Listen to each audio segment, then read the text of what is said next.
All right, Pot of Gold. Welcome back. I'm Brett. I'm here with Mike Grant, the intern.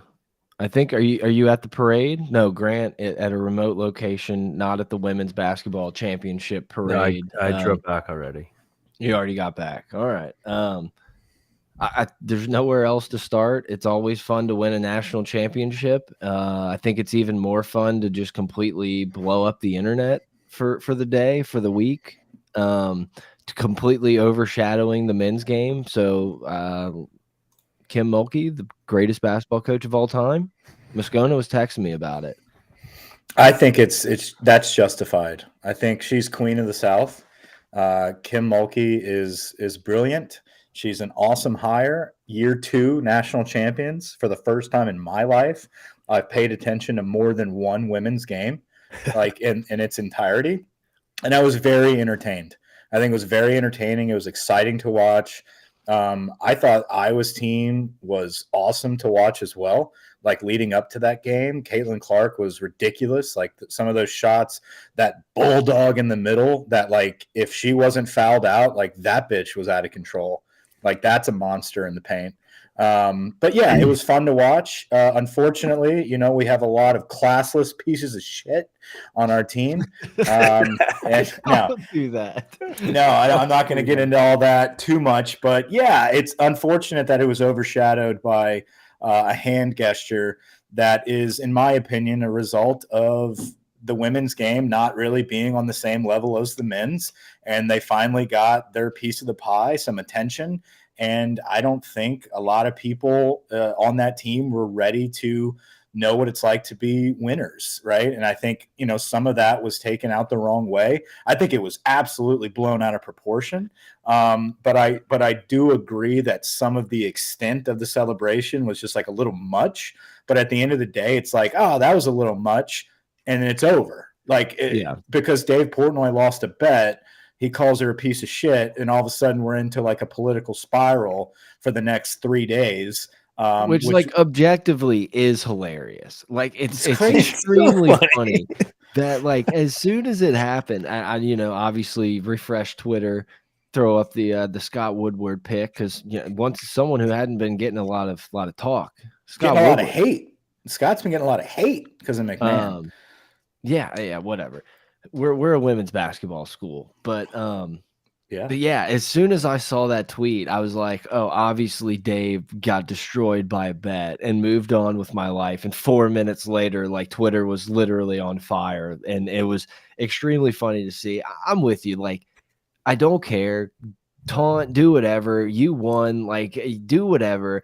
It felt like it lasted a little too long. There was a little too much lingering. It's like, to me, it feels like it just got like, she got in your head. Like, go celebrate with your team. Who cares? Like, fuck this girl. Like, she's the best player ever, whatever. Y'all just, like, beat the shit out of them. Who cares? Like, go. It was just weird, but whatever. Do whatever you want. And I think a lot of that, like I said, is a result of, one, everything was about Caitlin Clark leading up to this entire month. Like, March Madness for women's was just Caitlin Clark.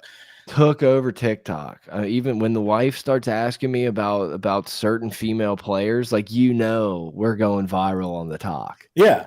So all of that hype for Caitlin Clark, and the only real hype that LSU has is people talking shit about Kim Mulkey's attire.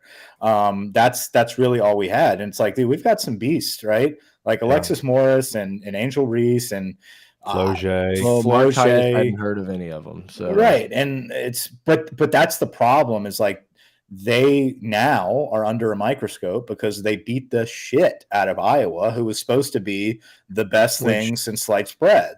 And I think they took that personally, right? And they don't know. I don't think they've ever been in a position where they handle success and winning.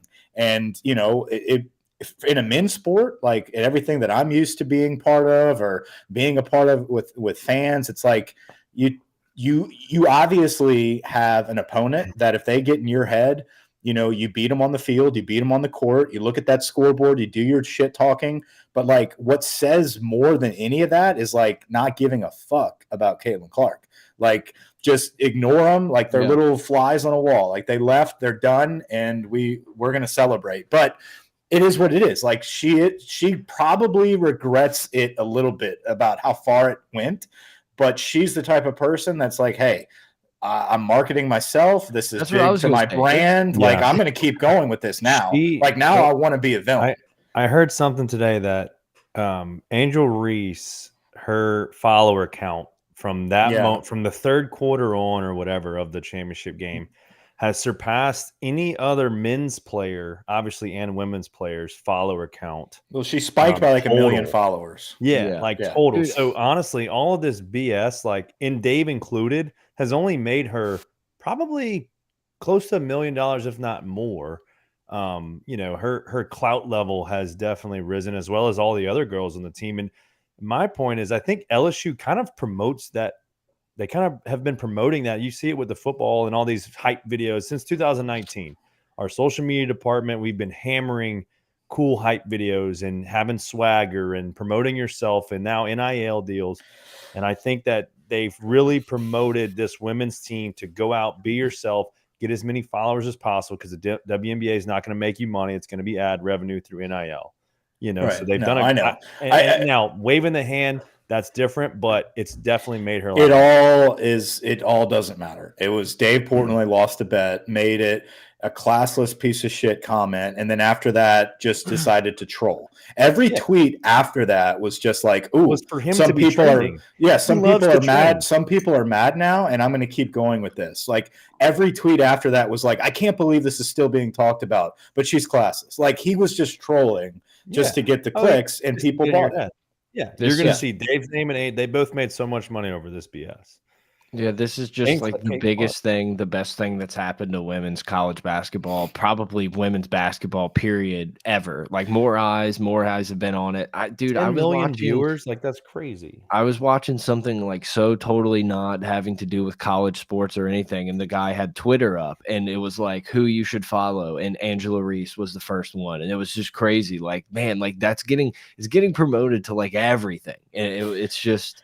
Yeah, whatever. We're here now. We're the heel now. Right. The issue I had with all of it was that it did overshadow such a great dominant victory. That's the thing. It's like it was an ass beating. No one mentioned it was an ass whooping. No one mentioned that everyone picked against LSU and then said LSU had the easy road or had an easy schedule and didn't deserve a 1 seed, didn't get a 2 seed. It's like I agree. It overshadowed that, but it's like, at this point, we just have to be okay with like being the bad guy. Like, it's obvious that the Brian Kelly stuff rubbed people the wrong way with him leaving Notre Dame, coming to LSU. Everyone hates Will Wade. Everyone thinks, we're the scapegoat for basketball. I don't know. I'm sure some people like us in baseball. Some people probably hate us, but it's like we're the heel. And it's like hopefully we can have the success that Alabama's had, being the most hated team in America. But it's just we've gotten to that point, and I think it just like that was like the nail in the coffin, that it's like we're the bad guys for a while, and hopefully we're the bad guys to win.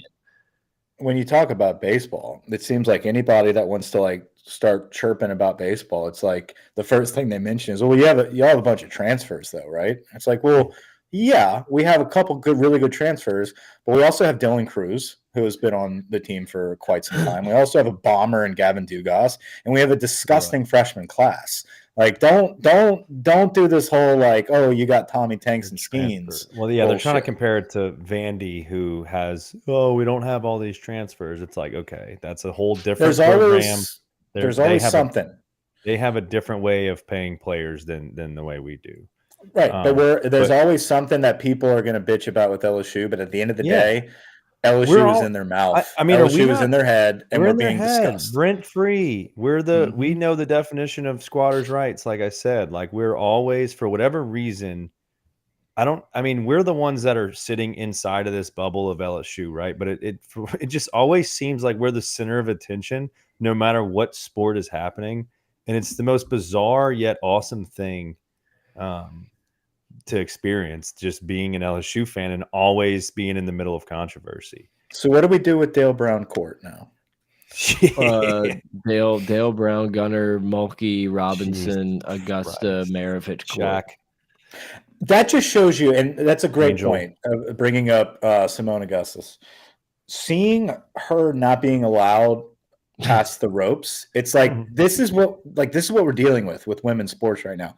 Like there's so lack of care that a legend of one of the schools has to like argue to get over the ropes during a national championship. Like that's the level of give a fuck the people that are organizing this care about women's basketball. So at the end of the day, like of course a hand gesture is going to be like the top trending thing from this game, is because like no one else has ever like watched this much basketball from the ladies. It's very funny to me that this like entire thing turned into race like instantly, right? And it's like whatever. I get why some people would say that. You can have your argument. I don't care. Like I completely 1000% believe Dave was just bitching about a bet because that's what he's done forever. He does. But the most racist thing to come out of this whole thing was like, you know what, guys? I think we should invite Iowa to the White House also. Like, excuse me? Yeah, I mean that's just like idiots on idiots. Like they're eating their own. They don't know. Like that's pandering to a swing state. That's all Jill's doing. Anyone who would ever say, anyone who believes that LSU women would have also been invited to the White House after a loss is just lying. Like it was the funniest thing. Like that just, and that's still being talked about today. Because fucking Reese gets on another show and talks about it again, and now the Obama shit's brought up. And it's like I love it. And she like barely even said that too. It was just like, I'll go to Obama's house. Did y'all know that it's Masters Week? I didn't even know. We're not there yet. We're not there. Trust me. We're not there. The remaining hour. We have 12 minutes on the national. I'm saying if you would have read Twitter on Monday and Tuesday, you would have had no idea that it was Masters Week. But yes, the politicalization of a women's national championship is the last thing I thought that would have happened in 2023. But what was funny is that during the conversation that she had on this show, when Reese mentioned. Angel Reese mentioned that she, I'd rather go to the Obamas or something. They went into detail and she just starts blabbing, right? She's like, no, Jill Biden tried to come in the locker room before the game and we didn't let her. And because Joe didn't even have us in his bracket. Yeah. And they were like, well, why did that happen? And she's like, well, Joe didn't have us in the bracket. And I was just like, dude, just stop talking. Stop getting into this, because that was way more of Kim Mulky being like, fuck that bitch. Like, she's not coming into my locker room and being a fucking distraction, And so now that's going to be turned into this Mulky hates Biden administration shit. Like, that's what that's going to open up. If she were just a true marketing genius, she would have said, I would have gone if Trump was still president. That would have broke the fucking internet for an hour. That's exactly what I was thinking. I was like, would there be anyone bitching right now? Or how much more bitching would happen if she would have responded with, I would have gone to Trump? Olbermann would have shot himself. Olbermann might have just called. They would have. It would have been the front page story with MSNBC. They would have been LSU. Holy shit, dude. Racist. How funny. But how could you call Angel Reese a racist? They would be such a, what do they call that? A paradigm or whatever. Yeah, a paradox. Yeah, something. Iridium. No, a parallelogram. Literally would have just completely mind fucked. It just would have been one of the funnier internet moments from the past decade for me. Well, if you hell no, if Trump was still here, would have got some of that McDonald's or whatever they got Clemson. Dude, that would have been the funniest soundbite ever. And she'd probably have I don't know, it'd be so funny. But then Trump would invite her to his house or something, and it would have been something even crazier. He would have jumped all over that right now. They would have played golf at Mar-a-Lago. But that whole reaction and the Jill Biden thing, and then the reaction from LSU basketball, it was literally just the Spider-Man meme of just everyone pointing at each other. Everyone's just fucking eating their own. They're fighting with each other. And at the end of the day, LSU won a fucking national championship. That's what started this. And if you followed anything with LSU women's basketball this year, that was probably one of the most complete games they played all year. I actually watched a good bit of their games. That was a really good game. Was able to do was ridiculous. The 3-pointers, just to focus a little bit on the game, 5 of them. Jasmine. Jesus Christ! But we were banking them off at half court buzzer beaters, like, and then, but then, I mean, all the credit to world to Iowa and Caitlin Clark. That girl that's Steph she's pretty Curry's good. twin Pretty good. sister, I guess. I don't know. She's actually very good, and she kind of was fun to watch. For sure. No discounting that she's probably the best player in women's basketball. When I started watching her like fucking pull up from half court and start draining shit, I was like, oh, this is what she does. The first one I saw her do that, I was shocked. I was like, wait, I haven't watched the close because I didn't get to watch when they beat. So all the credit to them for beating South Carolina. Because honestly, I don't know if we would have been able to beat South Carolina. No, dude, they're like a bar fight. Like they're like a bar fight. They're so all the credit in the world to Iowa doing that and knocking them out, because that was best case scenario and opened the door for us because we had a way better matchup.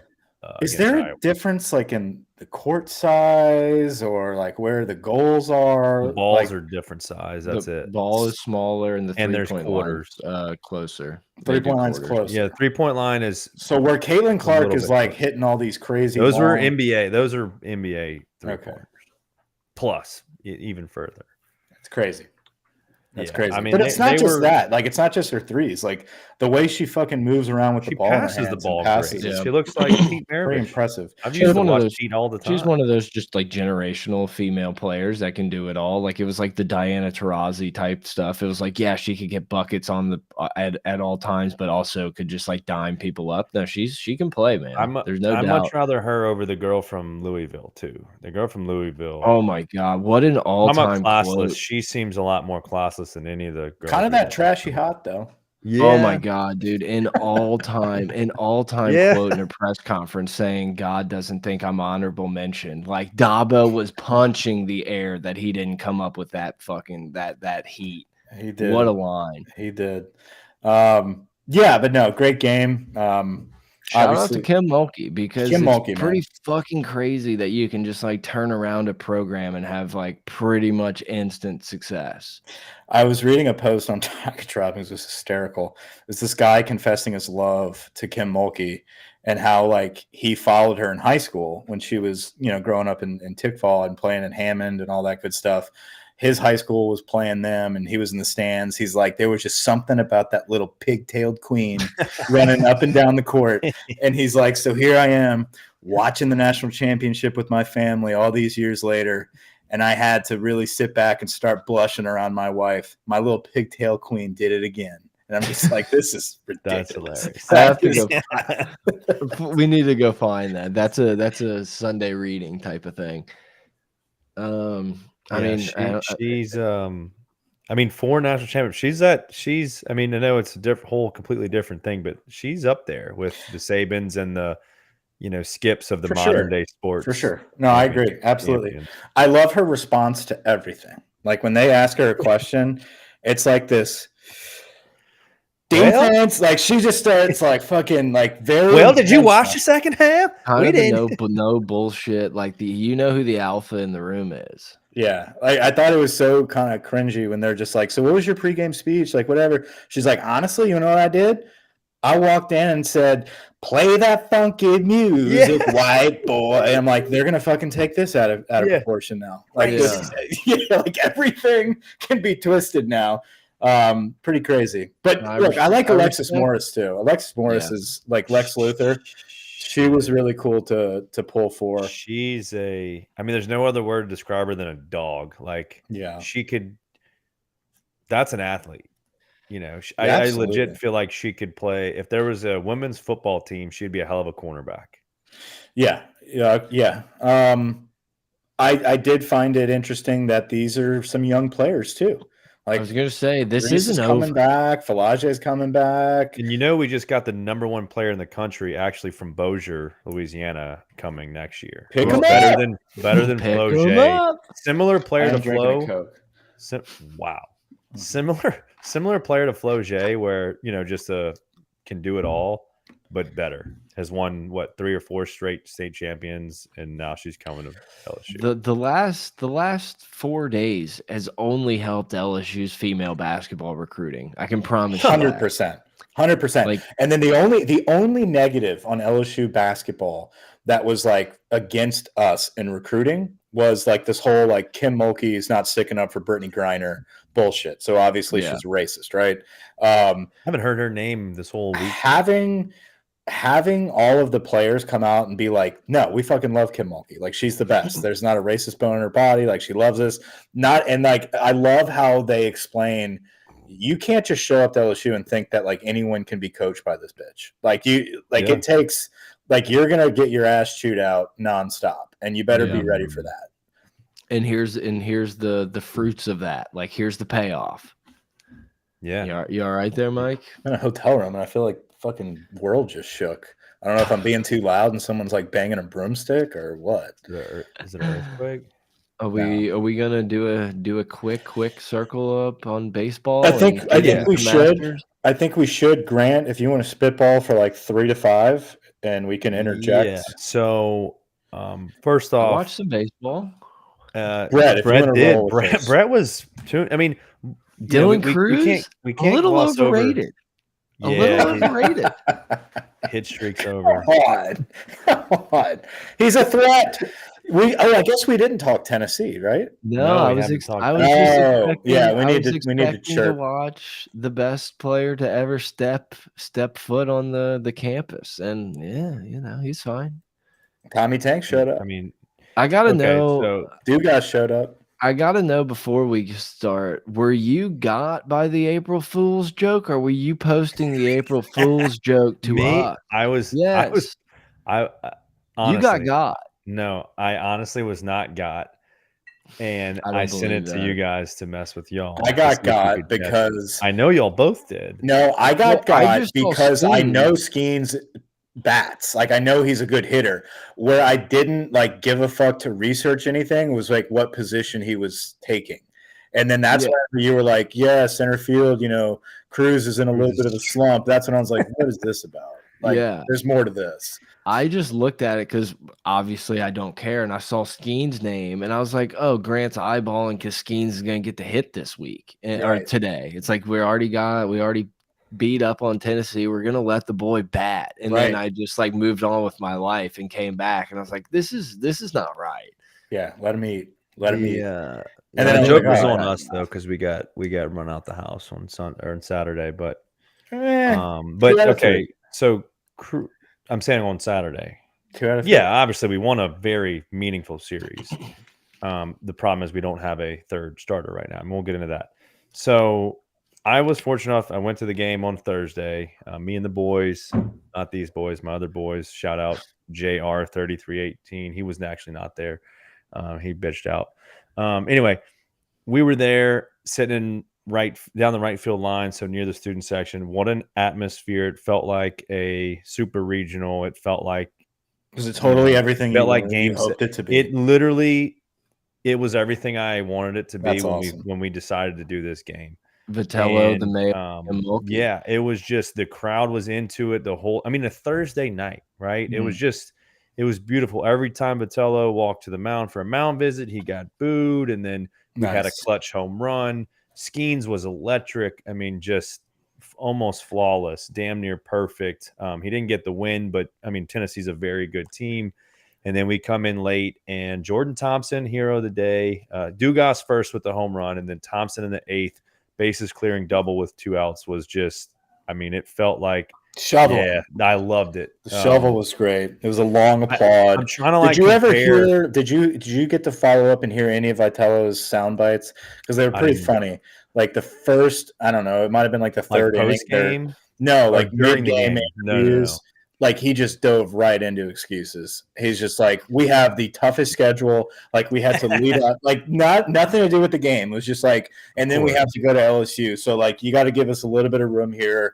It's going to be a battle. I'm so over that guy. But good for him that he came to Baton Rouge and got spanked because they were ultra confident pregame and everything else. Their players. You know what I didn't like is that baby face fat ass at third base for Tennessee. Their third baseman, the one that transferred. I think his name was Zane. Transferred from Alabama. He just he looked like a 2-year-old. I don't know if it was the right fielder or the left fielder. But one of those guys, he struck out, it seemed like, a million times over the weekend, because I also went to the big guy Friday game. No. One of the fast guys. Oh, yeah. Fast guys. Yeah, I know what you're talking about. And every time he struck out, which would seem like a bunch over the course of the 2 games that I watched, he literally walked as slow as he possibly could, head down, like whining like a little bitch. And everyone's just hammering him like, yeah, you little bitch. You're like, yeah, I was like, oh, wow, there's kids here. I mean, it was, but like that was the environment. It was like just hate, but love. I don't know. I'm trying to figure out what to compare that Thursday night, like when the bases clearing double happened. Like, there's no like football game to compare it to, because it's not, it's just a different environment. I don't know. But at that point was when the student section just started chunking beers at the right fielder, basically. I mean, there was probably that's classless 50 beers. Very, very, I was not proud of that, but it was hilarious. I mean, we were sitting there like, oh shit is popping off over here. The rush of throwing your $8 beer has to be fucking nice, though. My sister-in-law's boyfriend was in the student section, and I saw him on Friday. Oh, okay. Yeah. And I was like, dude, he's like, yeah, that was us. I was like, you threw your beer? And one of his friends is like, yeah, I had about 3/4 of the way and I threw it and I was pissed after. I was like, yeah, I guess so. They were like $10 beers. You're a college kid. That's a lot of money. Of course you were. But you threw your beer for no reason. But yeah, Thursday was awesome. Friday, to me, equally as awesome. We had a bunch of clutch hits, a bunch of home runs. We won. So Thursday 5-2, Friday 6-4, just gritty games. And I'll tell you a name to look out for that closed it out on Friday, which was the series deciding. Give victory. Us a name. Griffin Herring. Oh, the freshman lefty. He went 2 innings, no hits, no runs, 4 strikeouts. Actually, he should have had 3, but for some reason we didn't know how to catch the ball on his other strikeout or throw it to first base or catch it then. So that was kind of a weird play. But either way, he threw 24 pitches in 2 innings and completely shut the door on him on Friday. And I think you're going to see him with a big role this weekend. We go into Columbia. The game was actually moved up tomorrow. Now it's going to be, I think, 12:30 first pitch tomorrow. Big. I mean, dude, we're at the halfway point, right? We're about halfway through the season. What, 1, 2, 3? We're 9 games in of 30, so not quite halfway yet of the SEC. But yes, the whole season. I think we're about halfway. Yeah.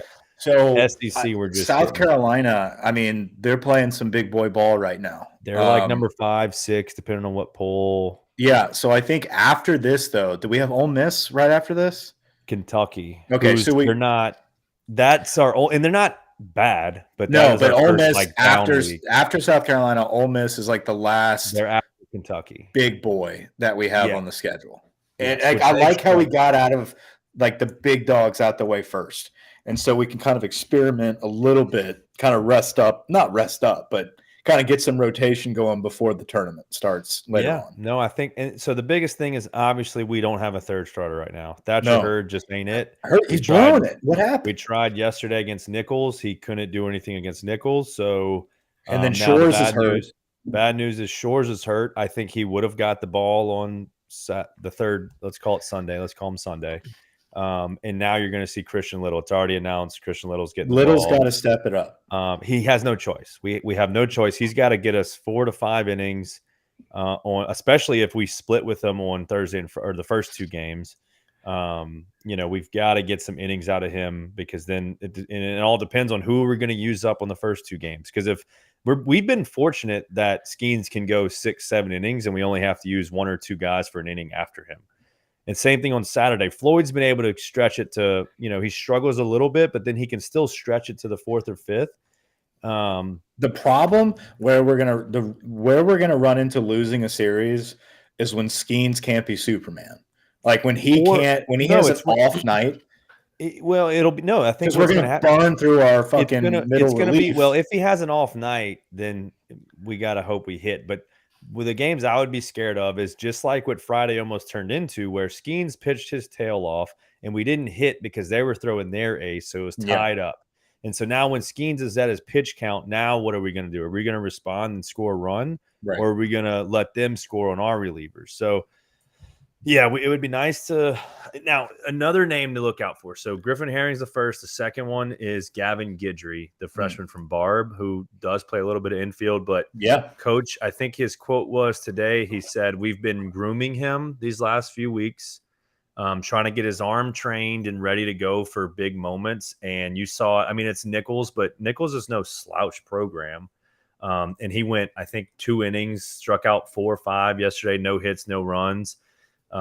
He's going to be a guy that we're going to rely him and Griffin Herring, a righty and a lefty, out of the pen on Fridays. They have to Fridays and Saturdays. Those 2 guys are going to have to deliver, and they have delivered recently. And Garrett Edwards is in that rotation too. Garrett Edwards is your closer now. We didn't even talk about him. He did a phenomenal job on Friday. He did a phenomenal job a few weeks ago. Peter Pan. We have those 3 guys, and then everyone else is kind of. If Ackenheisen, whatever his name is, if he can get healthy, don't ever mistake that with Anheuser. We don't use that name anymore. Can't use that not name anymore. No, Kid Rock is our king. Yeah. But if Nate Ackenhausen can get healthy, he had a hamstring injury, so if he can get healthy, fuck are these injuries, then man? it's just stretch it out, kids. Jesus. Brett, what did you think of Skeens? This was like the first time you really got to kind of hone in on Skeens. Grant, I know you were there in person. I'll ask you that in a second, but I want to get kind of Brett's perspective of kind of peeping in for the first time. What do you think about this dog? I mean, the dude's got the stuff. Like he can kind of rip hits, but throwing them. He's a seam head. Yeah, seam head. I like his little do rag. The kind of whatever he's poking out of his hat. No, it was fun to watch. He was an alpha on the mound, kind of just like a dominant performance, and it's just like I'm gonna stare you down, and I'm just gonna rip this in 97, 98, no big deal. Isn't that great? I love when he throws that when he strikes somebody out, the whole fucking like get out of here.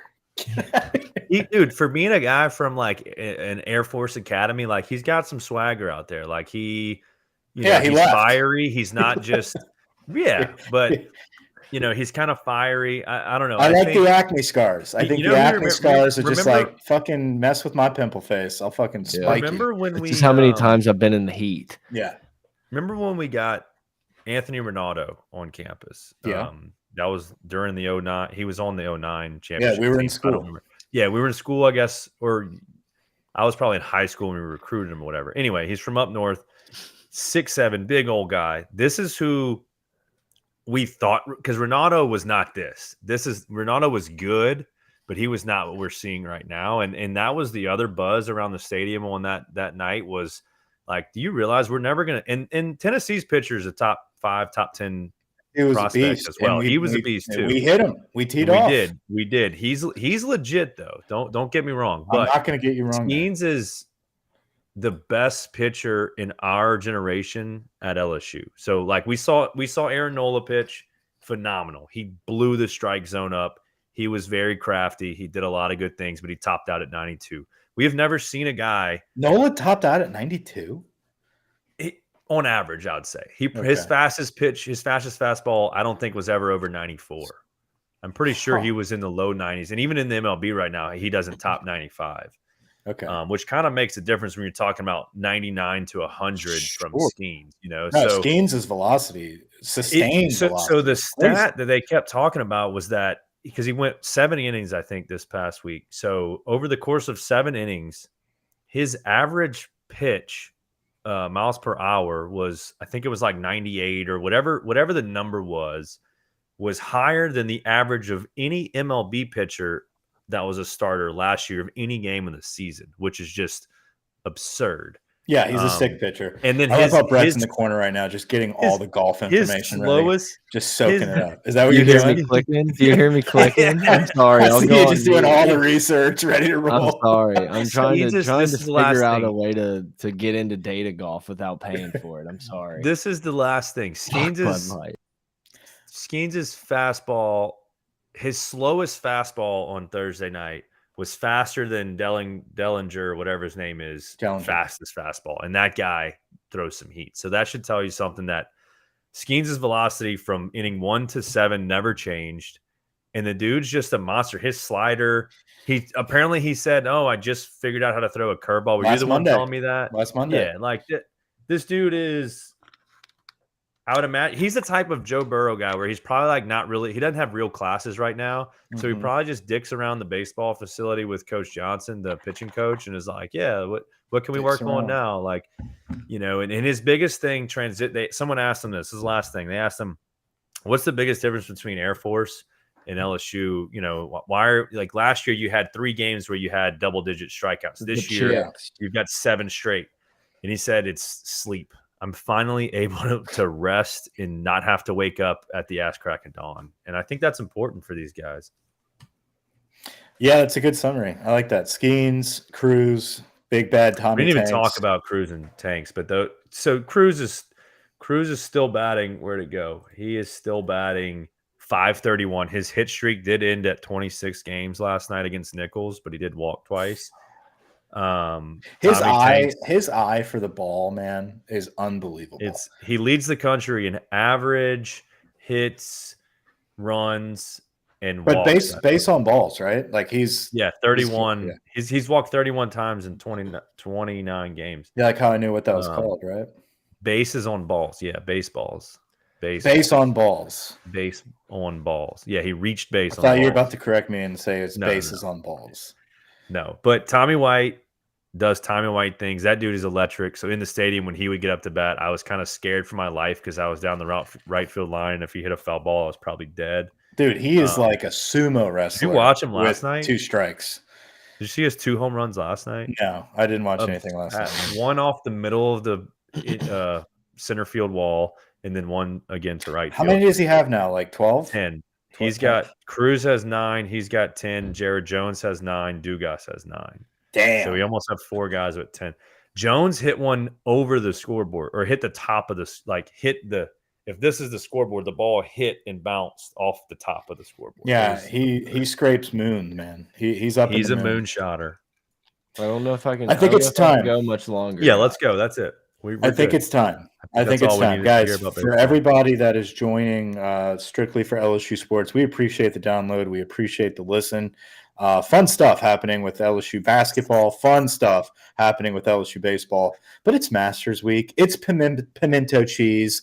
It is rolling hills, Augusta, Georgia. It is Live Golf stepping into the PGA territory. Is Scotty Scheffler going to defend his crown? Is Jordan Spieth going to be the hero on Easter Sunday? Is Cam Smith going to be the villain? What are the storylines? It's here. We're going to talk about them. Jordan Spieth slips on that elusive second green jacket. Maybe. Does Rory get the Grand Slam? Oh, is this Rory's time? Look, where's Rahm? If you would have told me Rahm's not being talked about 3 weeks ago, I would have called you crazy. The first thing I was gonna say is it feels like the forgotten man is one Javier Ramos. Like absolutely, Rahm feels like you would think Rahm's the 80th player in the world. Yeah, because I haven't seen a single fucking thing about John Rahm. And there was a point 4 months ago, 8 months ago, whenever it was, that I was positive that John Rahm was the best player on the planet. He had odds. His over-under for majors this season was at 1.5. Like it, you would think that it would have moved to like 2 at this point, even though we haven't had a major tournament. But at the end of the day, like Rahm's not even talked about. Now he is up there on the odds board. Yeah, smart people are gonna put some sprinkle on Rahm, but he is overshadowed right now tremendously because he had a tummy ache and he had a bad outing. Like other than that, like Rahm's been on fire this season. I think you got to look at this tournament, and if we're going to get into a lot here, but I think right off the bat, you got to talk about like the big dogs. The big 3 going into this tournament is Rory McIlroy, Scotty Scheffler, and John Rahm.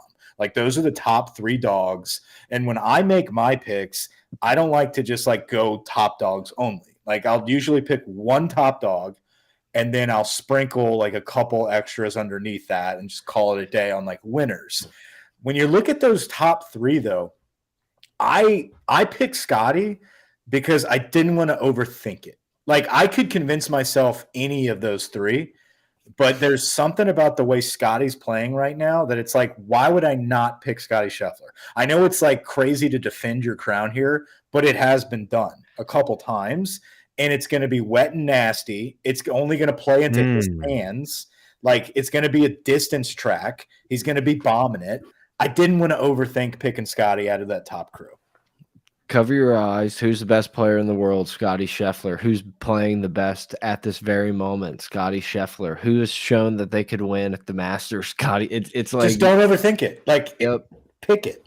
I don't want it to happen. I want to see. I don't care. Actually, I don't care. I'd be fine with that. I don't want Scotty to run away with it. What I was gonna say before we kind of jumped into the Rombo talk, I hate to say it, I'm starting to talk myself into Rory McIlroy. Like, it's a possibility. Yeah, that's crazy for you to say. I have been hammering the table saying, Mike, I know it seems like Rory's gonna fucking win this thing. He's not, but I'm. But he's gonna come out and shoot like a fucking 75 tomorrow. Exactly. And then he's gonna like play his way back in and somehow finish in like the top 10.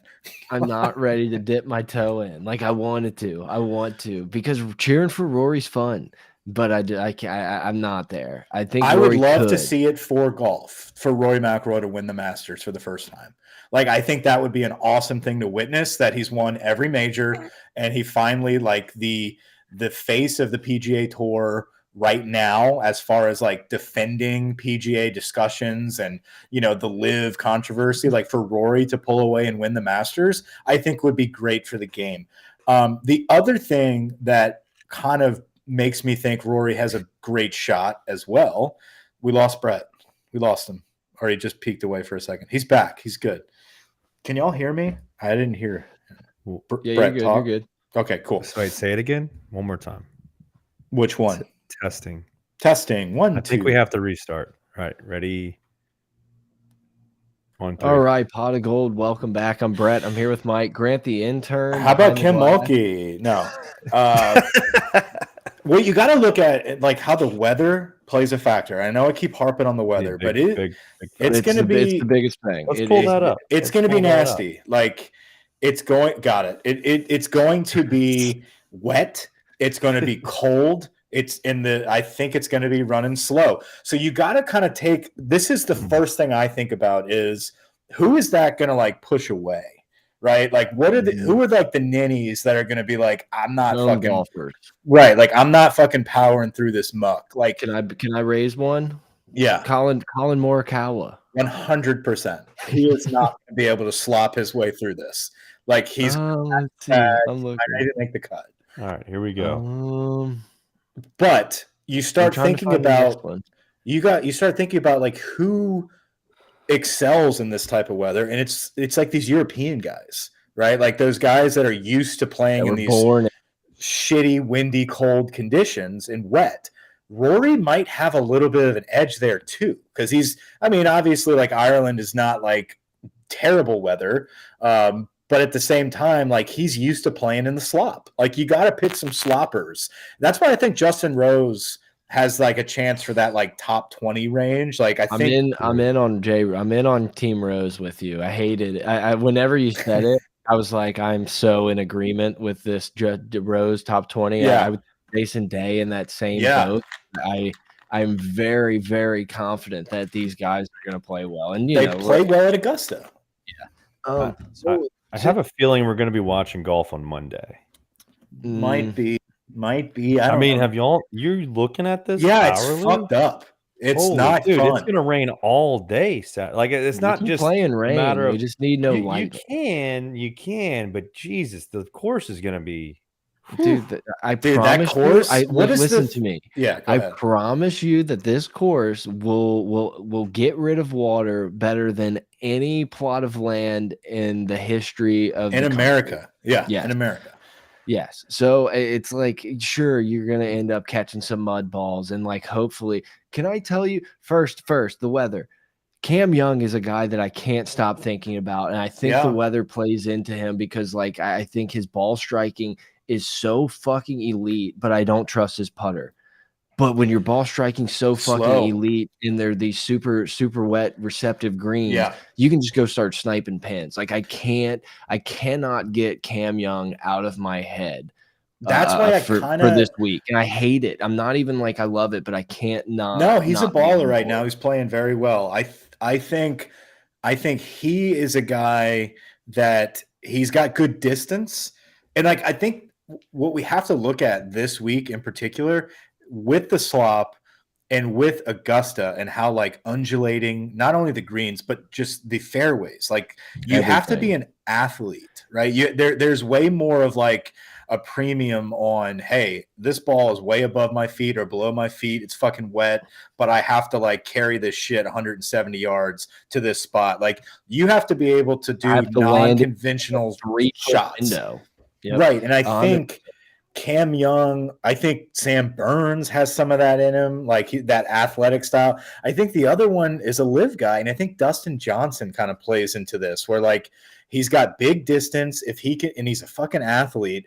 I think if he can get like that pin seeking ability, the greens are going to be slow. It might resemble what a November Augusta was like a little bit, where he just ran away with it with 20 under. It's very, very hard for me to convince myself on the live guys because I haven't been able to see them. I haven't watched them. And they're not playing real fucking competitive golf. It's a catch-22. It's one of the first times that we're going to be able to sit back and be like, we don't know what's about to happen with these live guys. Like, is it like we might look back and be like, wow, what a bunch of fucking idiots. Like, y'all bet on the live dudes. Like, they're checked out. Like, why would you ever put money on them? But at the same time, or they're fresh. Or they're fresh. Exactly. Like, you know how, like, when you play those rounds after a few months where you're just like, God, all I needed was a break. And I'm just like, feeling good. Why did I quit? This is easy. Yeah. But like Cam Smith has not been playing well since he joined Live. Like he's going against like shitty competition, and he's just like plotting his way around. And but like Cam Smith dominates Augusta. Like he loves this course. He's a dog. He's a baller. The only thing that scares me about Cam Smith with this weather is that I feel like Smith, like he feasts off of those quick greens. Like if it is one of those like 10-foot putts playing the break, like that's Cam Smith's fucking wheelhouse. But if it's slow and wet and you have to like nail these putts, like I don't know if that bodes well for Cam Smith. And to kind of piggyback on that, I think what makes Cam Smith so good at the Masters is really his hands and around the greens. And I think you lose some of that creativity, finesse. Like I think it brings the field more towards the middle instead of like letting these guys who have incredible short games shine. It more just like, well, you can play it, you can spin it, you can do these things. Like I think it takes away a little bit of his advantage in that sense. Like the dude's the best wedge player around the green I've seen in a long time. I don't know that that's going to fucking matter this week. And that's the same thing with Scotty. Like Scotty's a magician right now around the greens. Right. I don't know if that's really going to matter. Right. Does that matter? Maybe. Sure. Scotty's always good for a chip in. Can I tell you my dream? I thought of this today, and I've been thinking about it the entire day. Nothing would make me happier than Patrick Reed being in the final group on Sunday. Nothing would make me happier. Against who though? I don't care. That's not the point is that America gets to huddle around a TV on Sunday and collectively fucking root for Patrick Reed to blow it. And it would be treat him like Angel Reese. Yeah, Twitter would be on fire. Like I thought of it today. I'm like, that's the most fun scenario of like Patrick Reed and Rory, I guess, because of the old bullshit. I don't care who it is. That would be good. Rory versus Patrick Reed on the final Sunday. Like that'd be amazing. You have maybe JT and Spieth paired up, maybe not so far out like they were in 2018, but I can't stop thinking about now, like the world collectively just being like, hey, fuck Patrick Reed today. Yeah. And it's like Easter Sunday, whatever. I don't even know what we celebrate on Easter. Somebody did something. And it's just like, no. We hate this guy. Like we hate this guy. That made me laugh all day today. Yeah. I'll be at church and I'll be coming out, and then I'll immediately start hating Patrick Reed. That'll be it would be. I'm telling you, like the entire country. Like there's no one outside of his wife. I was gonna say his family, but I'm not even sure. His family hates him. So that's just made me very happy. Yeah, so you got those top guys, right? Like those are your top 3 juggernauts. All of which have a lot going for him. And like we talked about with Rombo, like he's been flying under the radar. There he is right now at plus 950. You got Scheffler and McIlroy both at plus 700. And then you have that initial jump after the big 3 to Jordan Spieth. And that really is just kind of a tip of the cap to Jordan. Like, hey, you play Augusta really well. We're going to give you some respect here, right? Because how about the disrespect for fucking putting Cantlay in front of JT? Cantlay's bitch ass always gets that respect. Always. I would put Finau. I would rather bet Finau than look Cantlay. At Cam Smith at 2,800. Yeah, that's crazy. dark horse. I think we gotta. We're gonna have to sprinkle Cam Smith. You have to sprinkle Cam Smith. The dude, has finished top 3 twice? He's finished in the top 5, or finished in the top 10 5 out of the last 6 years. Yeah, the masters.com has all this stuff. So you can talk about if you want to name. So I'll tell you. So what I did, I put 3 winning bets in. And I picked Scheffler just because I had to do it. It is what it is. Don't overthink it. Like I said, I threw a little heat on Spieth because I would love to root for that. Like I did not want to be stuck in a situation where I didn't bet Spieth and he goes on a run and I have to secretly be pissed off. And then obviously the odds were just so juiced for Cam Smith, and he's kind of my guy. Like I wanted to get 3 tiers of that kind of top 15 group. So those are my 3 winning picks. I did. Or is this Cam Smith past Masters? Yeah. Oh, I was looking at it on my own screen. Yeah, T2, T10, T3 in the last 3 years. Right, and then T5 in 2018. Damn. Yeah. Looks 2018 like a solid bet. Put your house on him finishing for making the cut. Well, let's hold on. Yeah. But then I did put some top 10 bets in. And I think JT is a sleeper here. I think Justin Thomas is one of those guys. He was the next person I wanted to bring up. Yeah, I think Justin Thomas is somebody that with these conditions, I think Justin Thomas can play well. Because I think his precision from his approaches, and if the greens are slower, I think JT is going to put himself in position to have a little bit of a say-so on the weekend. So I've got him and DJ in a top 10 finish. I can kind of agree with that. But there's just that part of me that's Justin Thomas is just not going to do it. He's just not good off the tee. It's not fair. That's what's scary. Is he's not really he will definitely go OB at least once. Yeah, but there's not really many places to go OB out there. He'll find it. He'll be like Bryson. That's the Spieth thing for me.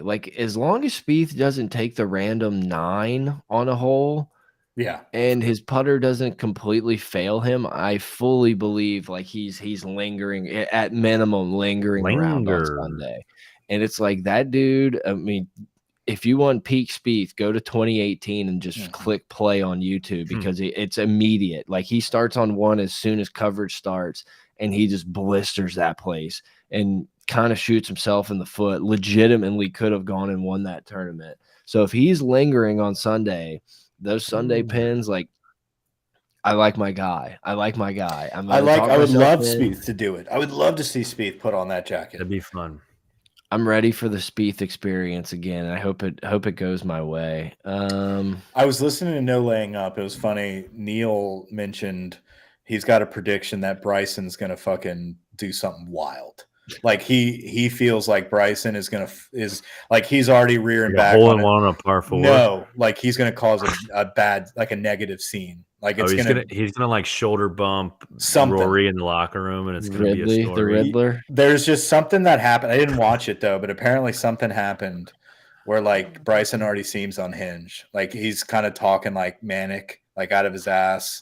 He's just this place has never treated me right. I've never really had good breaks here. I've been very unlucky. He's already fucking tense. He's beat himself mentally before Thursday. He teed it up.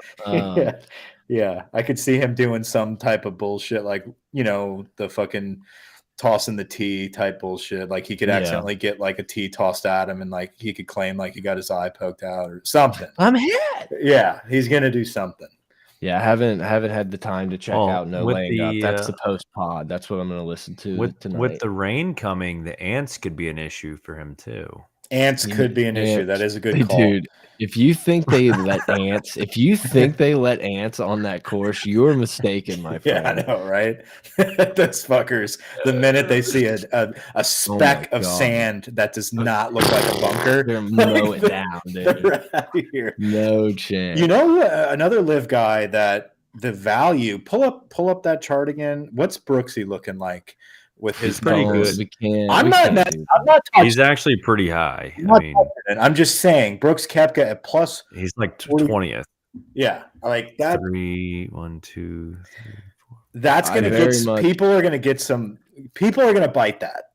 I very much enjoyed his. I don't know if it's his wife, his fiance, girlfriend, whatever. I think it's his wife. The chick was on Twitter or Instagram thirst trapping, talking about Masters outfits and doing a little picture showcase for the gram, and the comments are like, well, you'll only need 2, so don't worry about it. And it's just like, God, I love the internet, man. Yeah, like the internet just brings me so much joy. Out of this list, who would you hate to see put on the jacket? Scroll up one line. I don't care to see Cantlay put it on. That's the only name I wanted to hear. If Patrick Cantlay wins the Masters, I might quit watching. Like that, I hate that. I don't want to see Sander. I'd be happy for him. If you go back and watch the 2019 Masters, the Tigers victory, there's a brief like 7-minute window where Patrick Cantlay is leading like late into the back 9 of the Masters, and he just full sends, and it's very funny. It's very funny. Cantlay's another one I don't see slopping through this weather. True. Yeah, like Goldman Sachs hat, like it's not going to happen. What about I think Finau's a guy who can sneaky like slip that jacket on this week, and what's everyone be like, what are his odds? 2,400. High. Like, that's what I say. That is my pick. That is my pick. His putter worries me. It always will. But like Tony Finau has kind of shown that he can play well at Augusta.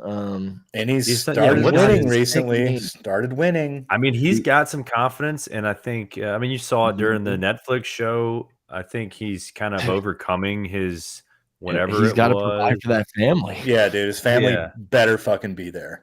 He had 6 caddies all week. Scroll down to the next kind of set of buttons down there. How do we feel about Zalatoris? I'm out on Willie Z right now. It feels a little. I wanted to see. Did you see his yips? Like you can't. I know it's kind of like one of those. He's like an anomaly. Like when he plays in majors, it's like you gotta roll with him. But Tony's got. I mean, he's got some good finishes here. Tony is definitely a good value pick for sure. I agree with that. Tony's putter lets him down, and Tony's just been in some weird spots, and it's like, but now he's super confident that he thinks he can win. He can beat these. Story like seeing the Masters dinner picture with Tony Finau on it. Like that would be very nice to see. Like good for golf, good for Tony. If Tony gets it, that would be great for golf. Yeah, go down a little bit though. I want to see if there's any like sneaky people down here that I wouldn't. What about this guy, Tiger Woods? I think the weather is Tiger's biggest problem. Yeah, Tiger's fucked with this weather. I honestly, I would be willing to throw some bones on Matt Fitzpatrick at this number.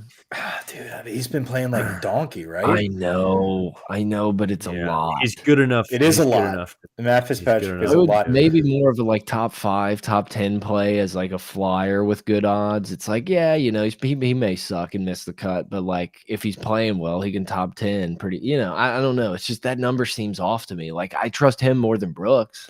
Yeah. I do too. I could see that. Just because Brooks like won a live tour that no one gives a fuck about doesn't mean that like I'm gonna feel like Brooks is back. But with that being said, to the No Laying Up pod's credit, if Brooksy comes out and wins this thing, like you gotta kind of like perk your head up and be like, okay, like Brooks can turn it on whenever he wants. That's legit as fuck. The problem is though is that like I was in that boat forever, and it's just like the engine hasn't turned over in a long time. Like, Absolutely. I agree. I believe it when I see it. Right. Like he even said it's mental. Like he can't. He literally said it numerous times on the documentary. He's like, I can't figure it out. I can't do it. Yeah, because he's got to stop acting like he doesn't care. Like he's got to admit to himself that like he cares, and like he's just embarrassed. Like the whole tough guy bullshit. Yeah, it's like fucking just own up to it, dude. Be like, you're not good anymore. Like, you're a golfer. Who cares? And you want to be good again. So quit fucking pretending that it doesn't matter. It is crazy, dude. It is crazy that like Adam Scott has such a ridiculous value for like a past winner who can still hit the ball like well. Like I understand, like he's not the best. I don't know. Abe Answer at plus 14,000. But he hasn't done anything lately. No, he's been fucking plotting it around Live, dude. Like that's play the two, and he's good in the Masters. You should pull up his stats in the Masters too. He's been decent at Augusta. Abe Answer and Mito Pereira are actually playing. Mito's playing really good golf right now with Live. Mito's been staring me down, and it's like, am I really gonna pick the guy who like snap hooked it to fucking lose a major? Like, can those demons be like? Can he get over? I think he's a debutant too. Yeah, Abrams only played in 2 Masters, tied for 13th. I mean, not only. I mean, tied for 13th and tied for 26th. So not bad. Not bad for two outings. Like, yeah. Pretty good for that. No, he didn't. He missed the cut in 2022. Yeah, I know he fucked up last year. Yeah. So he's played in 3. Sorry. Yeah. I'm just we like to be factual and know everything. Louis does some cool thing. I mean, the weather I think impacts him, but he's kept with it for like Thursday and Friday. Then he falls to pieces. Taylor Moore has been getting some discussions too. I keep seeing that name pop up. 23,000. Who the fuck that is. He's been playing really good. I think Bubba's gonna have a little bit of magic this week just because we're at Augusta. I'm banking on a little Bubba magic. What's the odds for Bubba top 30?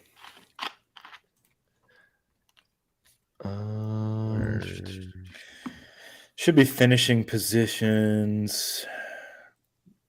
Yeah, there we go. So do top 30 because I could see Bubba. He's going to be low. Doing one of those like shooting 5 under as like an early group on Sunday. Yeah, I could see that. Grant, scroll down. We got to get down to Bubba. Who are we looking for? Bubba Watson. Let's go, Bubba. He had a hole in one today. Yeah, no, I don't really like Bubba. Keep on going. 240. 240. Put it in. There's not that many, you got to remember too, like there's not that many people that play in this thing. Like if you make the cut, you're top 50 or whatever. I know. Yeah, don't put $500 on that, please. No, not that one. Phil, dude. Phil, what a fucking loser. Phil's looking weird and rough. He looks, you know how I saw him yelling at his caddy on the Golf Channel. I compare him to Tom Brady, kind of changing the way his whole body and face looks. That's kind of how I feel like Phil right now. Little Skeletor face. It's like these fucking health nuts. It's like they take it too far. It's like we get it. You're getting healthy, but they're too old for that. But it's like, is something else going on? And you're just like saying it's fucking diet, you know? Yeah. Like, because you're a little stressed. Like you seem like a little fucking pent up right now. Drugs. Sepp Straka. I think he's gonna be good. Have at it. If you want to really get some good predictions, you put in some of these past statistics in Chat GPT. They'll give you a good lineup. Make a lineup. Trying to look for some good pairings. What about VJ Singh? Good odds. Those are top 30 odds. Anyway, I told y'all before we got in here, I forgot. No, I know. I forgot. This dude, the fact that he's playing in this tournament blows my mind. Who are we talking about? VJ Singh? VJ Singh, yeah. Yeah. What do you want to look up? No, I think I'm done looking stuff up. I think I kind of want to just like vibe out, kind of talk a little bit about the actual tournament. I'm very interested to see how 13 plays this year. I think the weather kind of fucks it a little bit. Yeah, so it's longer, right? Like that's the change to it. It's longer. You're going to have to lay up. No, I mean it essentially takes the decision off the tee out of the player's hand. It's just take driver and rip. But that's going to put them in a position to where they could go for the green with like a long iron hybrid 7-wood type thing or lay up. So it's like it's going to definitely put more risk reward into the second shot.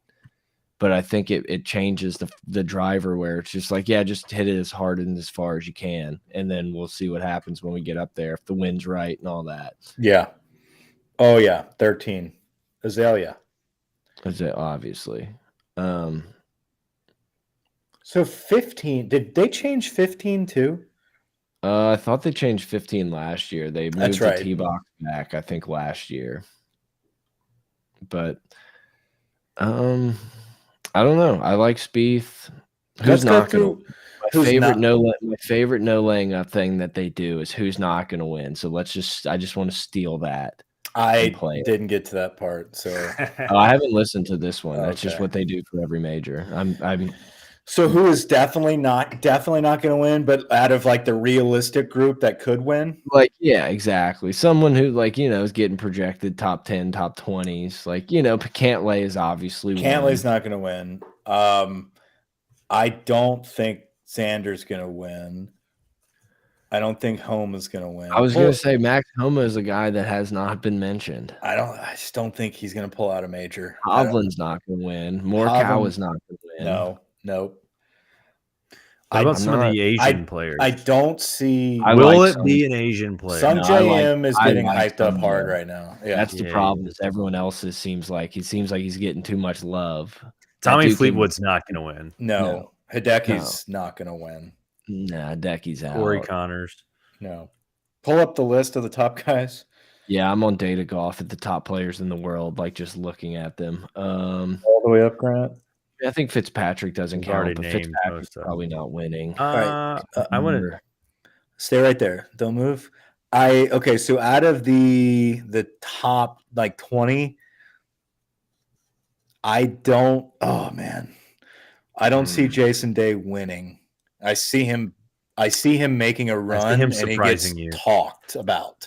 Like, I think he's going to be a weekend like discussion, but he just doesn't physically have it to like sustain all the way through Sunday. I think Jason Day is in a very like non-competitive top 10, like sneaks in at T9 or some shit. And I kind of feel like that's where JT is going to be. Like, I feel like JT is going to be in that top 10 range where it's like every year, like you feel like this course is made for JT and you're just like, what is missing? Like, how are you not finishing 1 or 2 and like always in the top 10?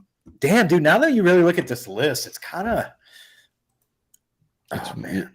It feels like you can knock a lot off. The people I'm not willing to knock off are Scotty Scheffler, Rory McIlroy, Finau, and Spieth. And Rahm. I would knock off Rahm? Rahm would be the one that I would like. If you made me take a top guy, I would say Rahm's not going to win. Yeah. So out of those top 4 that are listed here in order of odds. Why don't you go? Let's go by row. Rahm's not going to win. Cantlay's not going to win. I don't think Justin. I wouldn't. I would throw my name in the hat on Justin Thomas. You would pick but off this row, off of each row, you would probably pick Xander before Johnson. Yeah. I think let's pick one from each row that you think would win. I think out of that first row, it's tough because Rory and Scotty are both, but I don't know. I mean, that's a coin flip, but history tells us right now Scotty's kind of on a burner. Like, I'm going to go Scotty. After this, let's just fire up as a group the whatever the Masters was a decade ago now, where Rory just hits one off the planet on 10 and proceeds to shoot like 43 or whatever.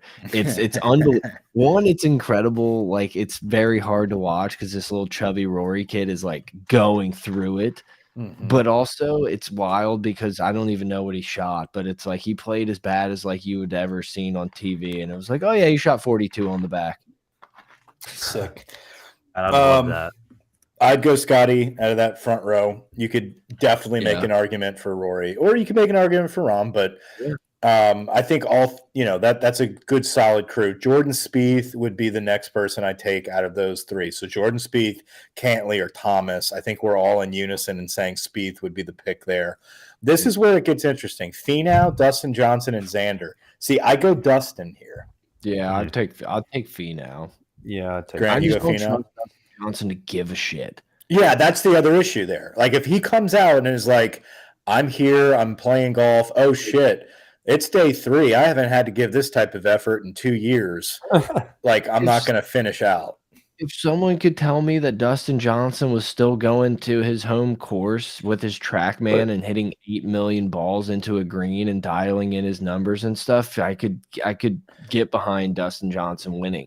Would you? As far as I know, Dustin Johnson's just making his money on live and going out and playing his rounds of golf and just being there. Yeah, I agree.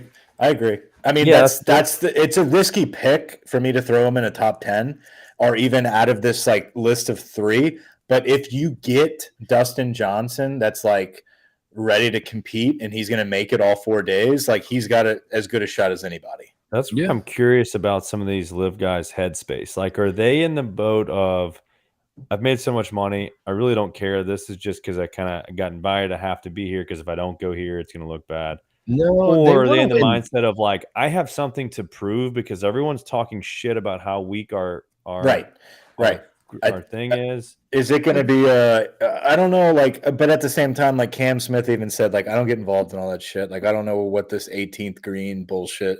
Like, I don't think they want to win majors. The problem is that you're not grinding like these other guys week to week in competitive golf and just absolutely like going through it. And so is it a detriment or is it an advantage? I think this is the first time we're going to be able to see it. I think it's a detriment. I think the advantage goes to the tour.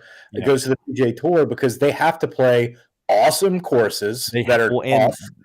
They have to win. Like they have to win. Courses are kind of Mickey Mouse. I don't know if that's a fact, but they don't look good. But the tour guys, they have to win this tournament. Like they have to prove. I mean, they don't have to do that, but like if they do let Reed or Johnson or one of these guys win, it's like fuck.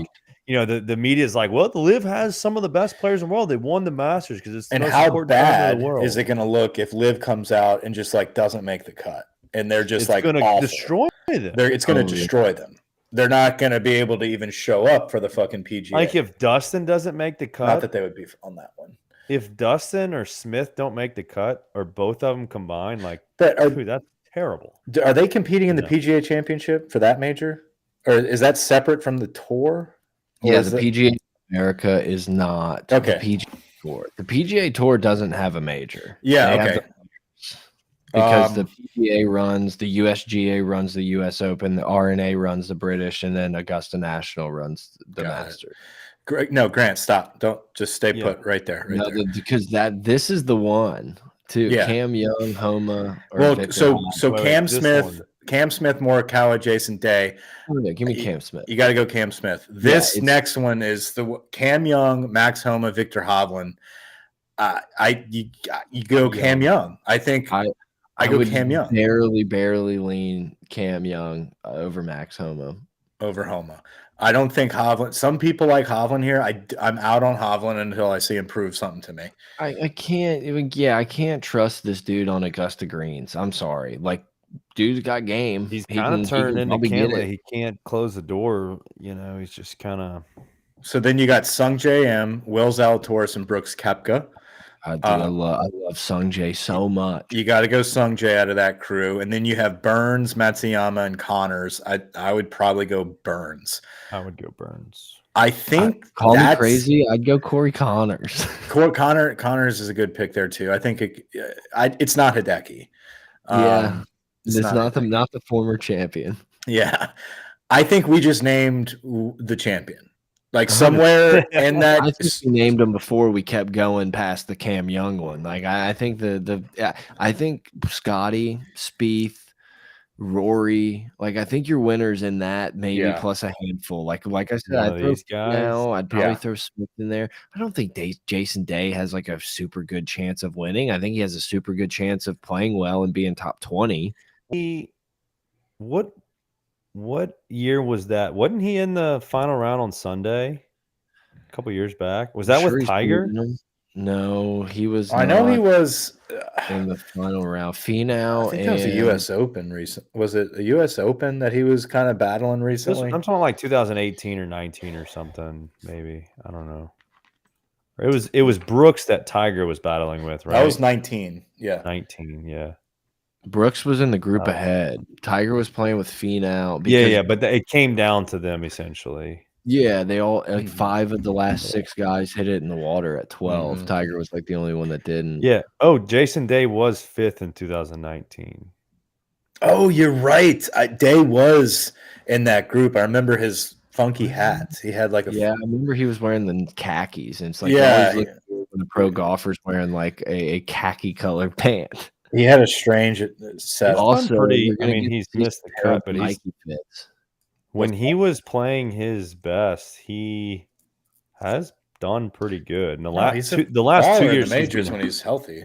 Yeah, that's what I'm saying. The last 2 years, he's struggled. This year on tour, he's playing the best golf he's played probably since 2019. Yeah, Day was the dude for a while and couldn't really get it done outside of that PGA at Whistling Straits. But it was like he was a guy every major for a long stretch. It was like, well, Jason Day, you gotta like Jason Day here. Yeah, and it's kind of like Scotty right now. Like you're on that roll where he's kind of separated himself from the pack, like consistently every tournament. And like what I saw him do while I was chopping it up with his pops at the match play tournament was just like he was just kind of like casually going around, just kind of like cruising through the weekend, and then finishes like top 4. And it's like this is where he shines, though. It's like all the lights are on. This is the Masters. Like he's playing the best. I could see a repeat. I could see him hanging around there like late Saturday. All of a sudden, like he gets that separation and just doesn't let it go. I don't know. Yeah, I'm completely wrong. Could think if there's any other guys. I mean, I know we didn't talk about Tiger, but I mean, it's like happy to have Tiger there. I think the weather's going to screw him over. Yeah, who wins this round of 3? Woods, Neiman, or Reed? Probably Reed. Two champions. I love Neiman. I don't think Neiman's been playing very well. Apparently Reed's been playing well lately. Dude, Patrick Reed. Oh my God. But what is that? What does that mean? Like, what does playing well and live mean? Right. It means like, and no one booed you. No one's caught you cheating because no one's watching. Is that what that means? Yeah. Do you think it's going to get rowdy for those guys this weekend? No, the Masters would not. The Masters doesn't allow that shit. Okay. It'll be very professional, and I'm telling you, dude, they'll kick you out. They don't care that you bought the tickets and $800 in the merch store that morning. They don't care. Get out of here. I keep hearing about that they're I think Big Cat was joking about that when he was doing the Max Homa. What did he say? Well, because everyone calls Homa a pedophile at the tournaments when he hits the ball. And Homa's like, yeah, it's kind of getting old. I guess they started that or whatever. And but he's like, and Big Cat's like, yeah, you think they're gonna do it? And he's like, not at this tournament. They're gonna probably kick him out because at the Players, I think he said someone got kicked out for calling him that. Kicked out. Yeah, I mean, like the U.S. Open is just like an absolute free for all, but not here, not at Augusta. This place is too pristine. Everything they want to put on the best product possible. Dude, and also be fully. Yeah, I'm super excited. It's almost 10 o'clock. I'm like, want to go to bed just so I can wake up and watch the quad box. I took off work. Yeah. I'm not working the next 2 days. Do they give a quad box for the Masters app? Is that a thing? I think so. I think so. I think you can. Yeah, you definitely can. Like the Masters app is very advanced. Yeah, on the phone. Is it on times 1,000? What all is it? Is it just on the ESPN app? How do we watch it, guys? Let us know. No, the Masters has its own app. So yeah, the best way to is it do for it is Fire Stick, Roku, iPhone, like App Store? Like, what do you have to? Yeah, I think I know it's on. I know it's in the App Store because that's how I've had to watch the last few years. Speaking of, I need to download it again. But also, yeah, that's true. Re-download the app. That's a good call. Everybody, right now, refresh your Masters app that's been hiding in the background of your phone for 365 days. But yeah, I just pull up like individual like masters.com. Like if you go to masters.com, obviously you have to be on the computer, but you can kind of do it that way. They released like last year or the year before of like you can just click on a player and watch like every shot they've hit. I'm hoping they've like real timed that a little bit better this year. Yeah, it is like replays. Yeah, it was not there yet. Your favorites, like your selected favorites, you can watch all their shots, but it's always like a lag and like let's follow up on where the coverage was whenever your player was hitting on this, hole. And the next thing you know, you're watching Kisner on 10 and you're like, wait a second, I thought he was on 14. Like it was just but there's no one in the game better than the Masters, which is truly respectable considering they only do it 1 week a year and they're better than ESPN and every other media outlet. But yeah, they normally have some new things. So excited to try that out in the morning. All right, I'm going through my favorites right now. Let's select some favorites. I'm going through the whole list. I've got, let's see, Cam Champ, content that people want. Jason Day, no. Bryson DeChambeau, no. I'm going to go with the guys that I've bet on, maybe. I don't know. That might not be good content, like you said. There's a long list. I'll save that for after. The problem with me is I just put everyone. I'm like, fuck yeah, I want to see what Jason Day is doing. It gets too crowded. Like, on Friday, watch the main feed. What Jason Day is doing. Yeah, exactly. Did you watch? And I know you probably didn't because it's foreplay, and we boycott foreplay. I usually don't, but it's hard for me too. But Scotty was on it, so I had to watch it. But Scotty was playing the One Club Challenge with them, and I saw the thumbnail. I didn't watch. Yeah, just completely destroyed them, obviously, with a 4-iron, and like it was a par 5 with a 4-iron. Did he get to pick that club? Yeah, they were just like pick a random club, and it's the only club you can use. We can use our whole bag, and he beat all of them with 2 shots. He did 1 shot off the tee with the 4-iron, and then hit it like 250 to the pin with the 4-iron. Just sniped it. He's like in the middle of their conversation, he's like, actually, the wind's really good right now, y'all. Hold on, and he just like fucking sniped it. And they were like, what the hell just happened? Like, how did you just do that? He's like, I just had to go. I saw a pretty funny like video. I don't even know how exactly I saw it. It was like Scotty and all the TaylorMade guys hitting the stealth, and they were putting like the impact tape on the front of the club face so they could see.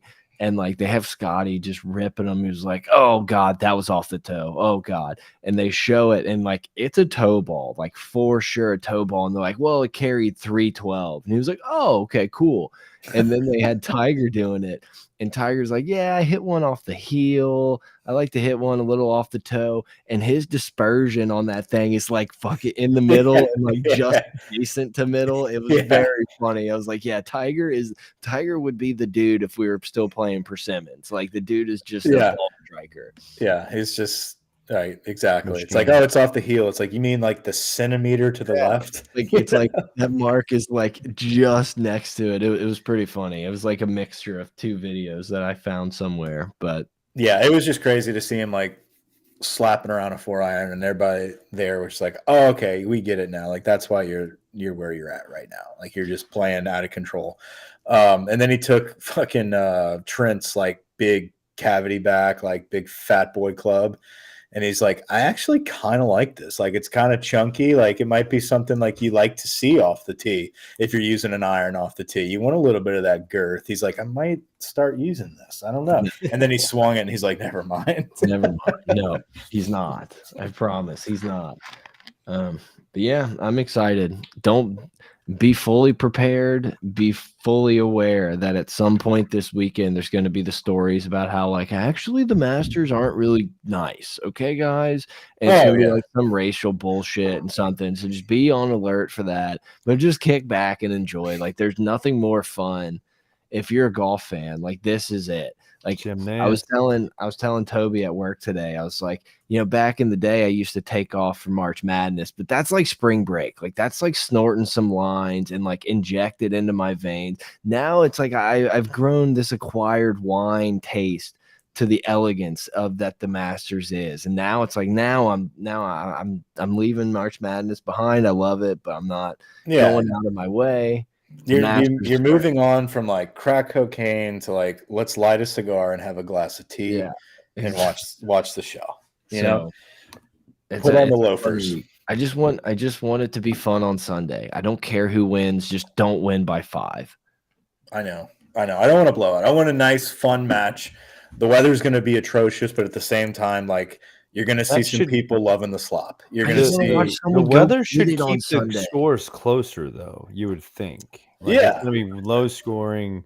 Yeah, you never know, man. Sometimes somebody like Scotty can just like separate, and it's like the field is jam packed at -3, and then there's one guy at 8 under. 8. Well, just give me a close field going into Sunday. I just want to see someone go get it on the back 9, go make an eagle, go make 2 birdies, go stick it in on the funnel pin on 16, the joke of the pin on 16. Like I don't know, let's just see something fun. I don't want to watch someone have a casual stroll to victory unless his name's Jordan Spieth. Well, with that being said, it's Masters weekend. Let's get after it. Hopefully the boys will be able to listen to our pod Thursday morning in preparation. Have a great weekend, guys. Over and out. Over and out.